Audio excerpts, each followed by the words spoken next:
कधीच नाही चुकणार तुमचे फेवरेट टीव्ही शोज झी5 सोबत, तेही एकदम फ्री।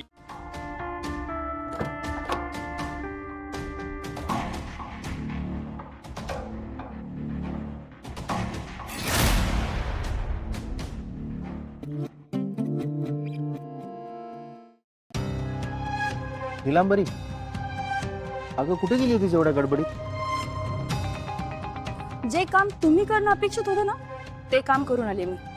म्हणजे म्हणजे म्हणजे म्हणजे काही झालं की म्हणजे तुम्हाला काही कळतं का हो? तो माणूस कोण होता? रवी मुकादम नाव त्याचं। मी त्याचं नाव नाही विचारलं। तो एक मोठा बिझनेसमॅन होता आणि एक मोठी डील घेऊन आपल्याकडे आला होता आणि तुम्ही काय केलं? खालवून टाकलं त्याला।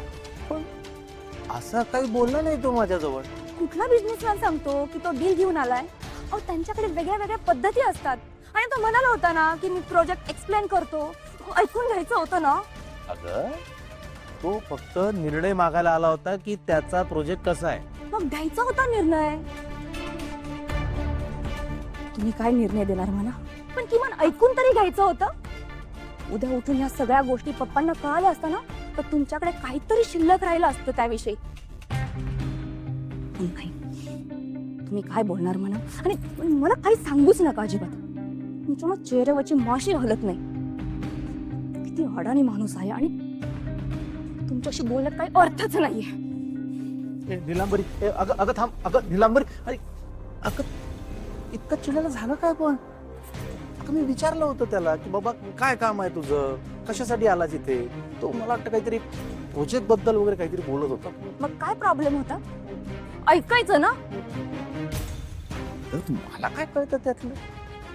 आणि त्याचं काम पप्पांकडे होतं, पप्पांशी बोलायला आला होता। आणि मी जर का मध्ये पडलो असतो आणि पप्पा ओरडले असते माझ्यावर तर मग तुम्ही ना अशक्य आहात। तो माणूस आपल्या पप्पांकडे त्याचा प्रोजेक्ट विकायला आला होता।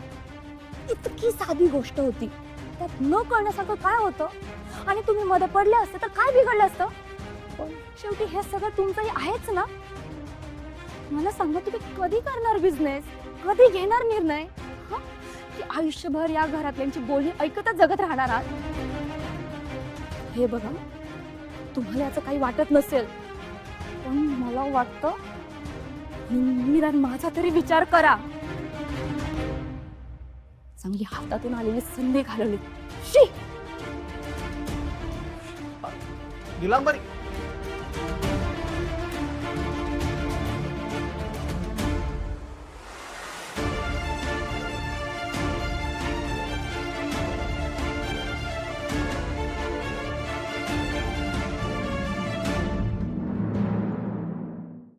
झी5 ॲप डाउनलोड करा आणि पहा सर्व एपिसोड्स एकदम फ्री।